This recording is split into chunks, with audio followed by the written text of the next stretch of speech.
Welcome to Solo Travel Adventures, my sisters. Don't let fear hold you back from traveling alone. I want you to gather your courage, listen to inspiring stories, and learn how to travel solo while safely navigating new places from this show. I'm Cheryl Esch, solo travel advocate and travel coach, and I want you to have a transformative experience when you travel solo. So pack your bags, book your flight, and check one more time for that passport.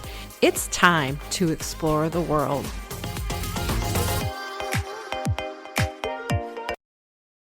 Well, hello, sister travelers. This episode today is both a visual and audio version. So if you are listening only, I encourage you to go over to the YouTube link that will also be in the show notes, because today I'm going to share the essentials that I carry with me on a long haul flight. Little things that you want to keep in your bag. I keep it separate so that I am not interrupting a person that I'm sitting near to have to get up and down or to reach in the overhead bin to drag my backpack down and pull things out individually. So I've compiled it into a little bag, which I will show, but I'm also going to try to describe all of these items as best as possible so that if you're just listening, that you will have an idea of what I carry. And maybe these are some good suggestions for you as you are maybe planning a long flight somewhere and you just want to have things handy, like maybe just under your seat, or depending on how much you carry, maybe in that little uh, front pocket, right? So what I did was I found a little satchel bag. Now this actually is a men's overnight bag. I got it at Target. For me, it worked well. It's got a little handle. I can easily put everything in it that I need. And I put it in my carry-on. So then once I get on the plane, I just pull this out. And then I don't have to bother getting in and out of my carry-on bag. So what is inside this bag? Well, I'm glad you asked.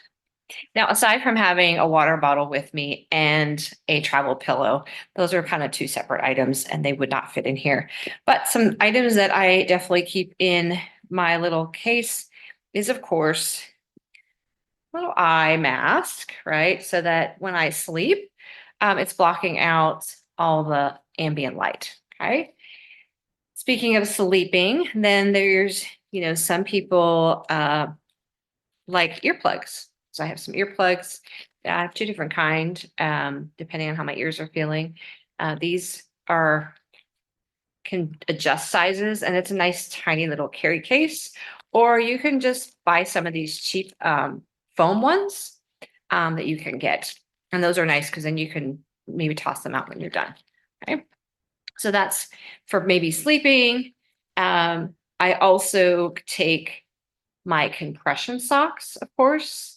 Anytime I do a flight that's honestly over 3 hours, I need to have compression socks. I have varicose veins, but it's also good for that circulation because a lot of that, you get swollen in your ankles and lower leg because of the lack of movement and sitting for so long. Another thing that I do to combat that is I obviously try to have an aisle seat because I like to get up and walk around the airplane as much as possible so that I can get that circulation into my lower legs. I like to read, so I have a little pair of cheap reading glasses that I need. We get to a certain age, and I think we all need some reading glasses. And I might even have my Kindle or book available as well. A charger, obviously, a power bank. And inside this, I have, of course, the extra cords, call it a brick here in the US because it helps you use the USB with a two-prong US voltage. And then here's my charger for my iPhone, which also I would need to do my power bank. But also it's just in general, I could use it. Say I'm in the airport and I could charge my phone with a USB port there instead of my bank, instead of depleting my bank. And then speaking of chargers, I usually just, depending on where I'm going, I have an adapter, meaning for another country, depending on where I'm traveling to. This one's a pretty standard European one. So I keep that in there just in case I find myself, maybe at a different airport that doesn't have maybe a USB port or, the US two-prong plug. So that's, I had that just in case. I also, of course, carry toothbrush and toothpaste. So travel toothbrush that folds nice and small. And then because I carry this on, I use solid toothpaste, so it doesn't count as a liquid. And so these are they're called bites. Okay. And so they're a great way to carry toothpaste without it being liquid. So that's my toothbrush toothpaste. Obviously, a packet of Kleenex or so. Always good to have. I always carry one in my purse as well. You never know where you might end up and not have toilet paper, right? So have to use that too. I like to wash my face. So I have these makeup remover wipes, and I have a cheap washcloth that I don't mind, taking with me. And if I want to wash my whole face or wash some other parts of me that, depending on how long I've been traveling, it kind of feels good maybe to do that, right? Um, and then I have a tennis ball. Always travel with a tennis ball. Always, always, always, because it's a great massage tool. And if you're sitting on an airplane, I know sometimes my hips get a little tight. So I'll put this under my hip to like just sit on, or in your back, like you could put it here and then kind of push against the seat to kind of massage out any kind of tension you might have in your upper back. Obviously, I got some headphones, whatever you like to use. I have a wired pair as well. These are wireless, that I sometimes bring because it also has the adapter where I could use my own headphones, over the ear headphones, my Beats, uh, watching the TV. So like with that, just that little plug thing, will work. So, or you can let the airlines give you a disposable pair, right? If you want to watch a movie with them. And then finally, I think I got it all. I'll throw in like a protein bar or some sort of snacky thing. Just, I don't know what might be served on the plane. I have a lot of allergies, so I always make sure I have something. And of course, long hauls, you get hungry. So, having some food handy is a good idea. And I don't have it, but I usually have a pack of gum, which tells me I got to replenish that. Because for me, flying, I need it for the takeoff, but more for the landing. It just helps to keep, my ears open by chewing gum. And that's just me personally. Just for takeoff and landing is all I need it for. It just kind of helps keep my ears from plugging up.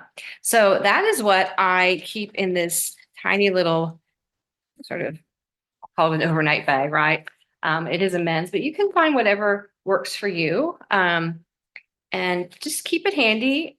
Put it in maybe your backpack or your bag that you're carrying on the plane. If you're doing carry-on, have it handy, maybe in that front pocket, so you can just pull it out quickly, put it under your seat or put it in the front pocket if it fits.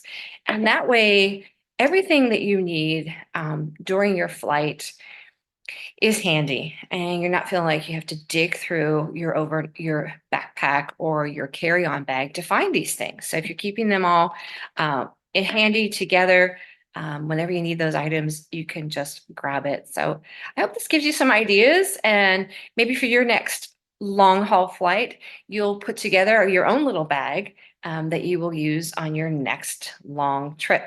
And if you have other ideas of things that, maybe you like to keep in there, some people like maybe some cough drops too, would be a nice thing. And that also helps keep those ears open. But just different things that you personally need to have within reach. All right. So hope this gives you some ideas, and create your own. so that you're ready for your next trip. I keep this all the time. I keep it packed all the time. The only thing I'm missing right now is some gum, which I usually get right before or at the airport. Sometimes I forget, and then I put it in there. And then of course my water and my neck pillow, which I always keep a little separately. So hope that helps you and you're ready to go for your next long haul flight. Hey, sister travelers, did this podcast inspire and encourage you or move you to get out there and travel? Wonderful. There are 3 ways you can thank me. First one is leave a written review for the show on Apple Podcast. 2, share the show with your sister travelers, your friends, your family. And 3, subscribe to the show so you never miss an episode. And thank you again for listening to the show. Sisters, be fearless, take the leap, and get out there and have an adventure.